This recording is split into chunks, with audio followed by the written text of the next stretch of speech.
paso al segmento Las estructuras del racismo en la cotidianidad de las organizaciones aliadas. Un espacio que nos servirá para reconocer cómo las prácticas racistas también pueden manifestarse en los entornos que acompañan y apoyan las luchas y cómo es posible transformarlas desde la reflexión y la coherencia colectiva.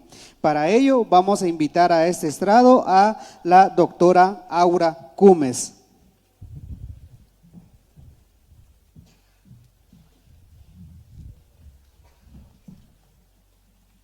Importante mencionar que la doctora Aura Cumes ha realizado varios peritajes que nos ayudan también a explicar varias situaciones que atravesamos, no solo las mujeres indígenas del país, sino también las luchas colectivas de los pueblos indígenas. Doctora, sea bienvenida. Vamos a iniciar escuchando su peritaje y bueno, vamos a iniciar con esta primer pregunta que es: ¿podría relatarnos hechos concretos sobre formas de racismo ejercidas en contra de personas mayas dentro de organizaciones, entidades como aliadas, en tanto persiguen los mismos fines de transformación del país? Muchas gracias. Buenas tardes. Bueno, yo voy a hacer un peritaje que no es necesariamente atractivo, así que pues voy a ensayar, creo que es la primera vez que ensayo haciendo un peritaje, aunque el contenido de este peritaje lo hemos reflexionado desde hace algún tiempo con algunas compañeras y compañeros. Entonces, la pregunta es: sí, yo podría relatar hechos concretos de formas de racismo ejercidas a personas mayas dentro de organizaciones entendidas como aliadas. ¿Qué serían las organizaciones aliadas? Aquí estaríamos hablando de aquellas instancias dedicadas al fomento de la democracia, de la justicia, las universidades en sus unidades indígenas, los centros de investigación, los medios de comunicación alternativas, las organizaciones de izquierda, las organizaciones de derechos humanos, las organizaciones feministas, la cooperación internacional, entre otras.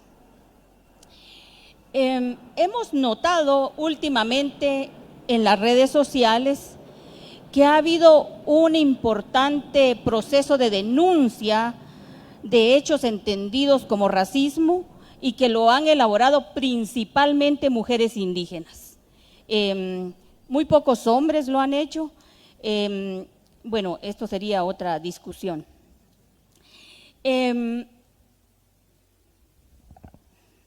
Y voy a entrar a algunos casos concretos. Los voy a mencionar porque son denuncias públicas. Y un caso concreto fue el que nos expuso ayer la compañera Amanda Chiquitó frente a una periodista de un medio alternativo, quien, según la denuncia de Amanda, la invisibilizó de forma sistemática y en su trabajo le exigió a ella y a otra compañera quiché calidades que a otros no, asumiendo que a los mayas y principalmente a las mujeres hay que exigirles el doble porque se duda de entrada de su capacidad. Bueno, este es un caso, porque quiero exponer rápidamente algunos casos. El segundo caso es el de la compañera Ixquitzapil, que también es público, frente, y estoy usando la palabra frente y no contra, frente a una antropóloga destacada, quien, a decir de quien denuncia o de Ixquitzapil, le exigió una publicación diciendo: los mayas alegan que no les dan espacio y cuando lo tienen no lo aprovechan. Este dicho, de acuerdo a Ixquitzapil, y pues yo concuerdo con ella, denota que alguien nos tiene que dar algo y por lo tanto nosotras estamos obligadas a recibirlo. Es decir, que nosotras no tenemos por nosotras mismas la libertad de rechazarlo. Y es una forma de ver cómo funciona el poder, porque finalmente estamos en esos espacios en desigualdad de poder. Y funcionan estos espacios también como campos de poder, aunque en muchos casos no quiere verse así. Un tercer caso es bastante sonado también, por decirlo de alguna manera, pero después bajó de intensidad, fue el del joven Alex Petsey. Bueno, tenemos allá su rostro. Frente a una organización reivindicadora de la justicia.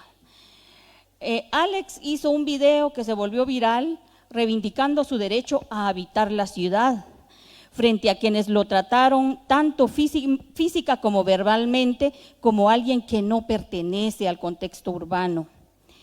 La particularidad de Alex es que siempre porta la indumentaria maya masculina de su comunidad, cosa muy poco común en los hombres, y sabemos muy bien que ello impacta y por lo tanto genera comportamientos discriminatorios y racistas. Y las mujeres mayas que hemos hecho investigación también hemos dicho que tanto a los hombres que portan la indumentaria maya como a los hombres mayas de pelo largo se les feminiza, ¿verdad? Se les llama seño o se les hace burla, hay una feminización y eso es también parte de las agresiones recibidas por Alex. Debo decir que existen muchos otros casos, pero que no se ventilan públicamente, que nosotras lo sabemos porque tenemos círculos para hablar íntimamente de esos casos que no se pueden decir a viva voz. Y bueno, anteriormente también, estos casos que mencioné ahorita son como muy actuales, pero anteriormente hemos tenido casos, con el permiso de la doctora Victoria Tubín, de ella y de Francisca Gómez, frente a un investigador muy conocido también de la Universidad Rafael Landívar, que se dedica a trabajar con pueblos indígenas, que también fue un caso ventilado en su tiempo. Y yo misma también tuve un caso vivido en un centro de investigación dedicada a la producción teórica del racismo. Y a pesar de que fui yo la agredida, que planteé la posibilidad de hablarlo, nunca se me respondió. Es decir, ahí hubo un acto de indiferencia. Y en estos días que hemos hecho todo este trabajo del tribunal, hablábamos con Eva Tecún, que un video suyo y mío, estos videos fueron los que recibieron más contenido de odio, mucho odio. La gente pues decía todo lo que se le ocurría en el anonimato de las redes sociales. Entonces, pero podemos pensar, el odio genera discusión, pero por otro lado hay una actitud indiferente que yo no sé si es peor el odio o la indiferencia. Y eso es lo que hay que pensar, porque en estos lugares lo común es la indiferencia. En el caso mío, recibí un total silencio e indiferencia. Y eso es intencional, porque hay un límite en estas organizaciones. Y ese límite lo que demuestra es cómo el racismo estructural se conjuga con el racismo institucional y cotidiano. Bueno, para no brincarme, entonces diré también que dirán algunos, bueno, es que estos casos pueden no ser graves. Hay muchas otras formas que no se ventilan, como por ejemplo, hablábamos el otro día con un grupo de amigas y amigos mayas, decían, ¿cómo es que los funcionarios de las organizaciones se quedan en buenos hoteles y a nuestra gente o a nosotros mismos nos dejan en el suelo, en colchones, así, porque seguramente piensan que los indios en cualquier lugar nos acomodamos y cualquier cosa comemos, ¿no? Entonces nos pueden dar arroz, frijol y tortilla, frijol, arroz y tortilla, frijol, arroz y tortilla, y sin pensar en la posibilidad de construir una vida digna desde esos ámbitos de la cotidianidad. Lo digo eso no porque haya carencia, sino porque se piensa que así vivimos y así podemos vivir.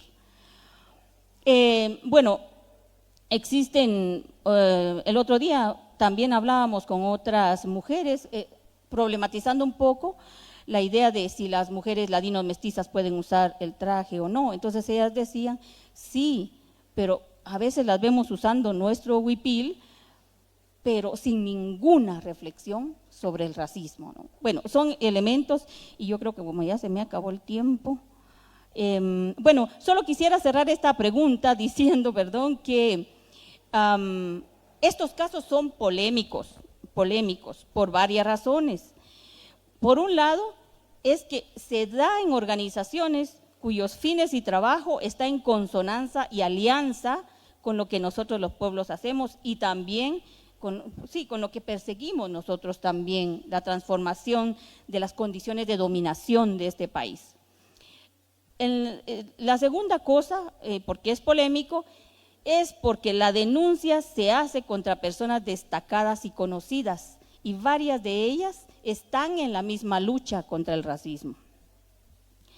Y en tercer lugar, es que cuando se denuncia a personas destacadas, tal como lo dijo ayer Amanda Chiquito, el enemigo usa las denuncias como armas para volcarlas contra nosotros. Y es una de las razones por las cuales también muchos casos se callan. Entonces, quisiera cerrar esta primera pregunta diciendo que en medio de lo difícil que es denunciar, también hay un grupo de compañeras mayas que hemos hecho intentos de pensar esto y de solidarizarnos entre nosotras exponiendo estos casos, pero que también terminamos por ello vulnerándonos. Y una de las personas que se ha dedicado a exponer últimamente es la compañera Nancy Cinto, a quien yo creo que es necesario, bueno, por lo menos yo reconocer esa valentía que ha tenido en las denuncias de los casos contra el racismo. Bueno, lo dejo ahí por razones de tiempo. Muchas gracias por la respuesta a la primera pregunta y vamos a plantear la segunda. ¿Qué impactos ha tenido para la vida de las personas mayas el haber denunciado el racismo, ya sea al interior de las organizaciones o en el espacio público? Bueno, los impactos son varios. Uno de los impactos es el emocional, que muchas veces lo negamos, pero lo vivimos. ¿Qué emociones se sienten en principio?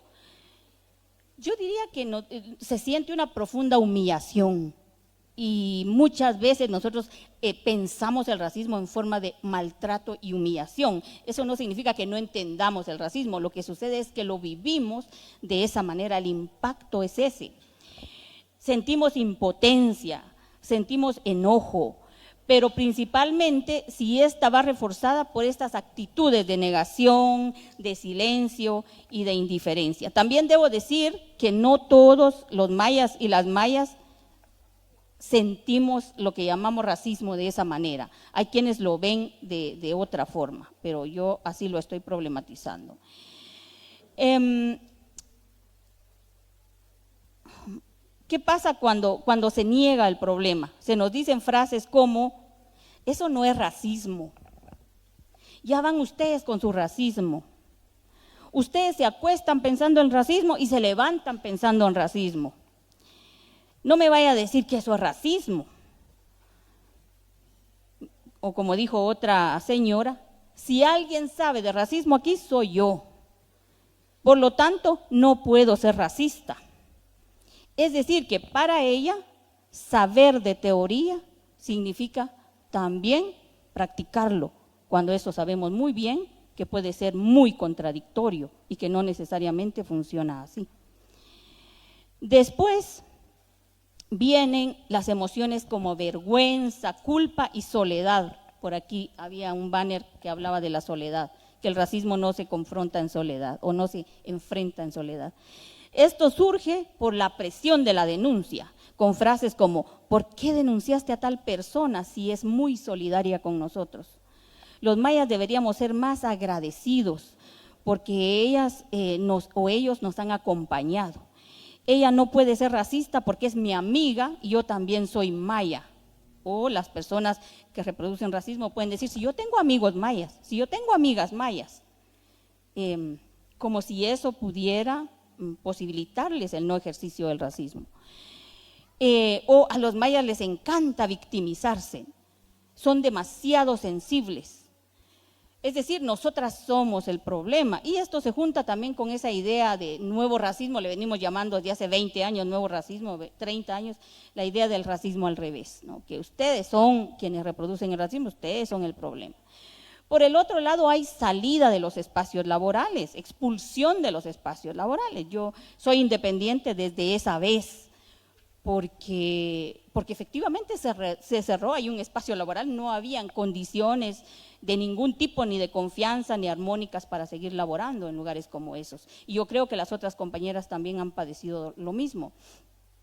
Entonces, vuelvo a decir que es ahí donde se enlaza el racismo estructural, institucional y cotidiano, porque salvo excepciones, quienes terminamos dejando los espacios laborales somos nosotras, pues la dirigencia de tales organizaciones normalmente son ladinas o mestizas y la estructura permite que las expulsadas seamos nosotras. Por el otro lado, también crea conflicto entre nosotras, y este es un problema bien complejo porque nos también permite revisar nuestra posibilidad política. Quienes denuncian, o sea, yo denuncio y quiero la solidaridad de todas las hermanas y hermanos indígenas, pero cuando le pasa al otro o a la otra, yo no doy solidaridad, y esa es una gran contradicción. Si el denunciado es mi amigo, yo no me solidarizo, pero si es amiga del otro, en fin, estos nudos que parecen pequeños terminan afectando las relaciones entre nosotras y nosotros mismos.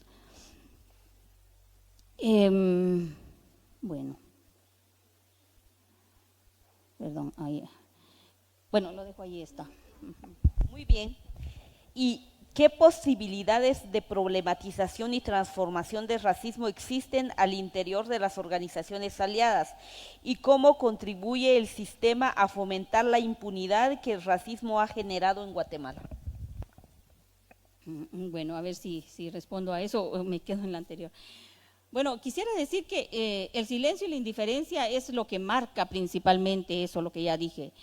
Y bueno, y vuelvo a repetir que son actitudes intencionadas. Si son actitudes intencionadas, me parece a mí que si se problematiza y si se empuja a ser revisadas, eso mismo puede dar lugar a una transformación.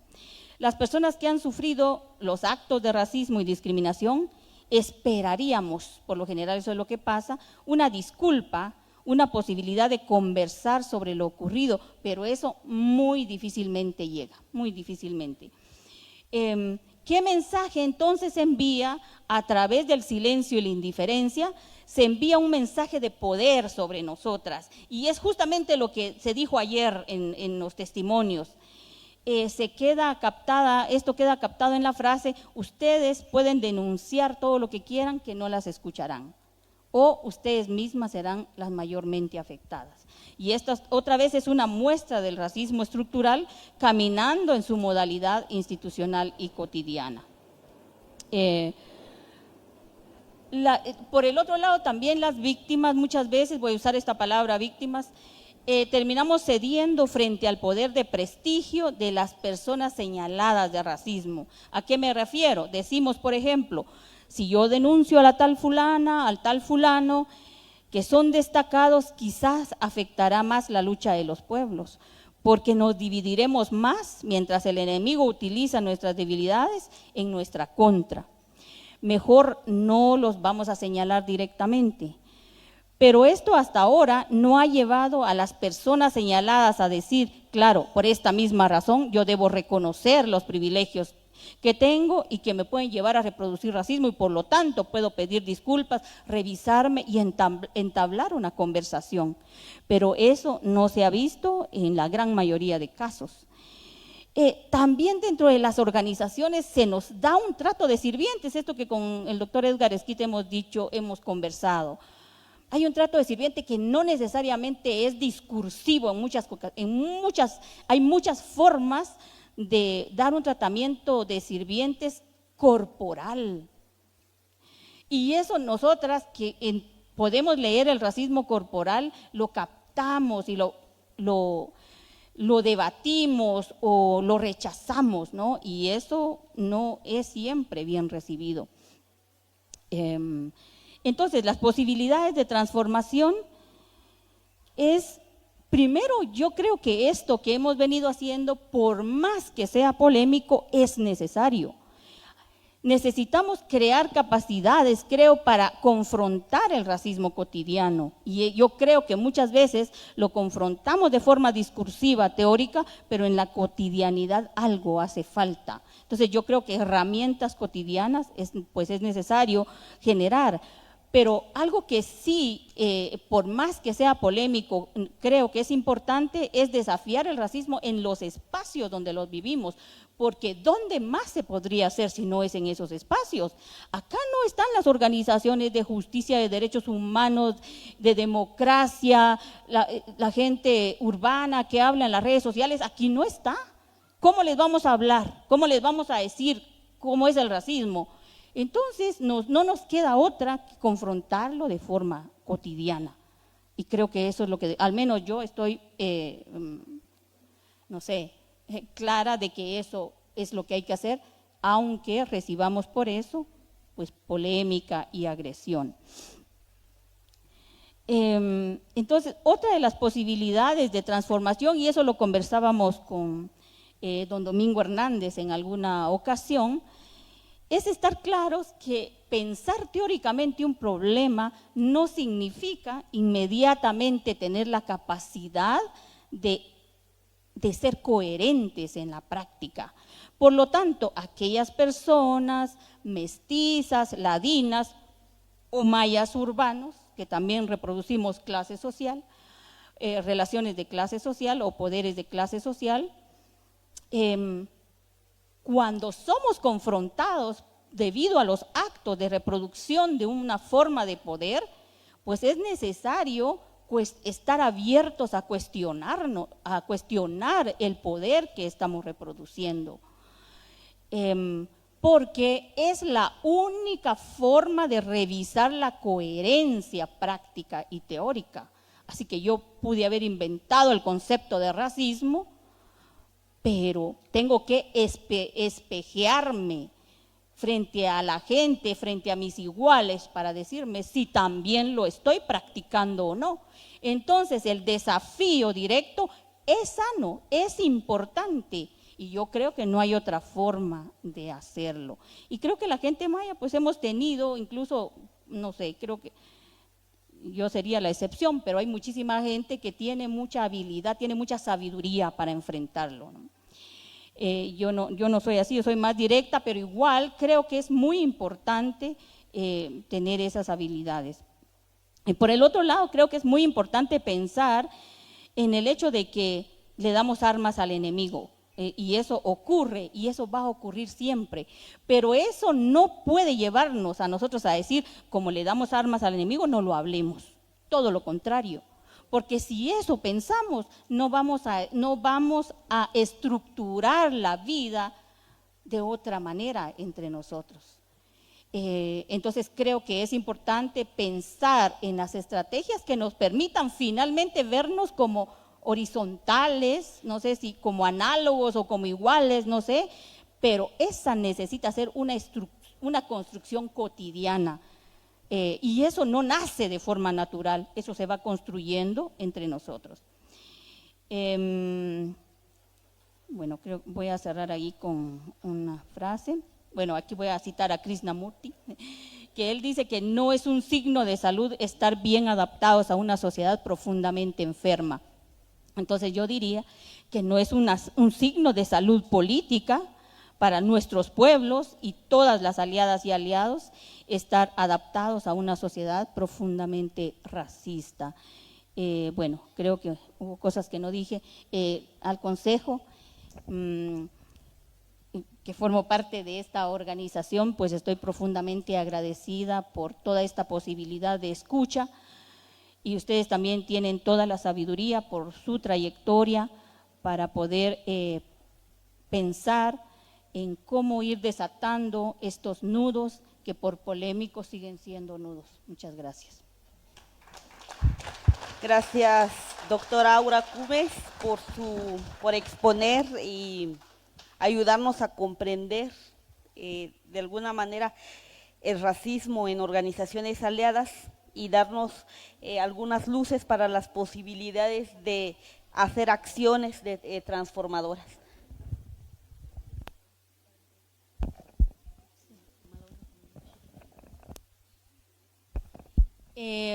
Perdonen, yo no voy a entregar peritaje, pero lo voy a enviar de forma virtual.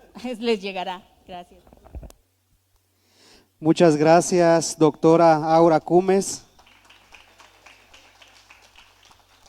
Con esto concluimos